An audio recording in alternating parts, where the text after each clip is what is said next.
হচ্ছে ইসলাম। সর্বশেষ ব্যালেন্সড অ্যাপ্রোচের কথা ইসলাম আমাদেরকে বলেছে, আমরা যেন ভারসাম্যপূর্ণ জীবন আচরণে বিশ্বাসী হই, আমাদের কথায়, আমাদের কাজে, আমাদের বিশ্বাসে, আমাদের আচরণে। দাওয়াতি কাজ করার ক্ষেত্রে, ইসলামকে বোঝার ক্ষেত্রে, ইসলামকে বোঝানোর ক্ষেত্রে আমাদেরকে ব্যালেন্সড অ্যাপ্রোচে বিশ্বাসী হতে হবে, ভারসাম্যপূর্ণ আচরণ করতে হবে, যেটাকে আরবিতে বলে আল ওয়াসাতিয়া। সম্মানিত সুধী মণ্ডলী, ওয়াকাযালিকা জাআলনাকুম উম্মাতাও ওয়াসাতা লিতাকুনু শুহাদা আলান নাস ওয়া ইয়াকুনা রাসূলু আলাইকুম শাহীদা।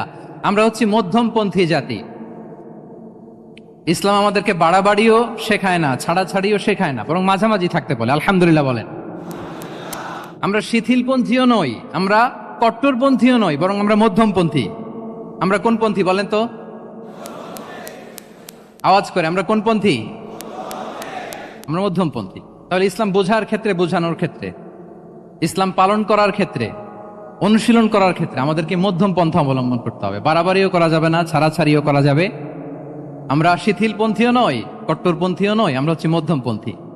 তাহলে এরকম অনেকগুলো ফিচার দিয়ে আল্লাহ তাআলা ইসলামকে বৈশিষ্ট্যমণ্ডিত করেছেন। আমি কেবলমাত্র 7টি উল্লেখ করেছি। আচ্ছা, আপনাদের কাছে কি মনে হয়, এই যে ফিচারগুলো দিয়ে আল্লাহ তাআলা ইসলামকে বৈশিষ্ট্যমণ্ডিত করেছেন, ওই ইসলাম পেয়ে, এই মুসলিম আইডেন্টিটি নিয়ে আমাদের প্রাউড ফিল করা উচিত নাকি উচিত না? বলেন।